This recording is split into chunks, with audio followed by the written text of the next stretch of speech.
미국 노동부가 인도네시아 중국 니켈 공장에 대해서 강제 노동을 지적했습니다. 이 내용이 예민할 수밖에 없는 게 우리나라 기업들 중에서 인도네시아 니켈을 받아오는 것도 있고요. 향후 수급을 더 늘리려는 기업들이 많고 합작법인도 설립하고 있습니다. 그래서 혹여나 미국 노동부가 이렇게 지적을 하고 추후에 어떤 페널티를 받을 수 있는 게 아닌가라는 그런 우려감을 가져가고 있는 건데 지금 당장은 그렇지 않습니다. 이번에 지적받은 사항을 보면 임금 삭감, 범죄, 그리고 초과 근무 시간, 지속적인 감시가 있었고요. 심지어 중국 노동자들은 여권을 몰수당하게 되면서 이동에 제한도 걸렸다. 이러한 내용들을 지적했습니다. 하지만 해당 보고서는 미국 노동부에서 보고서를 낸 거고요.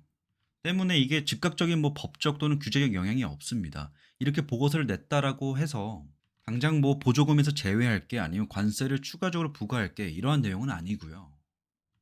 인도네시아가 니켈 매장량과 점유율 그리고 생산량이 1위입니다.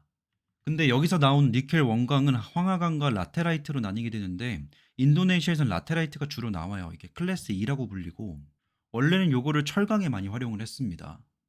근데 아무래도 전기차 배터리 수요가 올라가게 되면서 라테라이트를 클래스 1으로 재련하는 기술력이 필요했는데 그게 고압산 침출법입니다. 이걸 중국이 잘해요.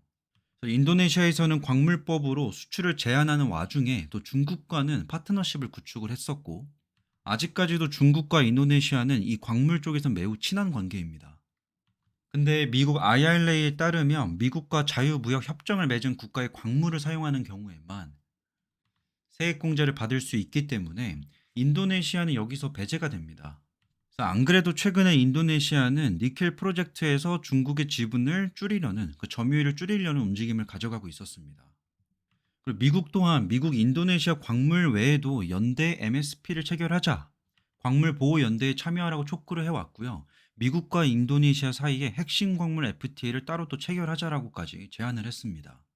이거에 반응해서 인도네시아도 최근 중국 자본 개입을 줄이는 중이었고요.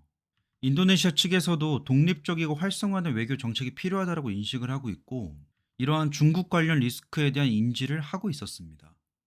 때문에 이번 지적 사항은 정확히는 인도네시아를 미국이 겨냥해서 비판하는 것보다는 중국과의 협력 관계에서 발생하게 되는 그런 불확실성 그리고 불공정 노동 관계에 대해서 지적을 한 겁니다.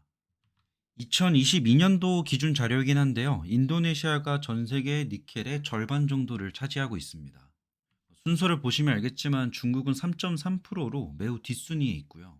이걸 보면 중국이 왜 삼원계에 집중하지 못하고 인산철 배터리로 갔는지를 알 수가 있고요. 특히나 CATL처럼 삼원계에 관심 있는 기업들 같은 경우에는 인도네시아에서 수급해오는 니켈이 매우 중요합니다. 네, 현실적으로는 니켈을 많이 가지고 있다라고 하더라도 지금 당장 인도네시아에서 나오는 게 황화광이 아니라 라테라이트이기 때문에 중국의 정제 및 재련 기술이 없게 된다면 이걸 못 쓰게 될 수도 있어요. 그래서 인도네시아도 마음 같으면 중국과의 관계를 끊고 싶겠지만 지금으로선 쉽지가 않습니다. 최근 5년, 2023년도부터 2019년도까지 보면 우리나라가 니켈을 어디서 많이 수입을 해오느냐? 인도네시아가 오히려 작습니다. 오히려 가장 많은 부분을 차지하고 있는 게 호주와 일본이고요. 2023년도에 급격하게 줄어든 원인 중에 하나가 우리나라 기업들이 합작법인을 설립을 해서 직접 수급을 하기 때문도 있습니다. 앞으로 니켈은 더 많이 필요해질 겁니다. 그리고 이에 따라서 인도네시아는 생산량을 매우 많이 늘리고 있는데 인도네시아가 니켈을 너무 많이 생산해 내가면서 전 세계 니켈 가격이 추락을 했습니다. 실제로 마진이 많이 깨져버린 기업들도 많이 나오고 있는데요.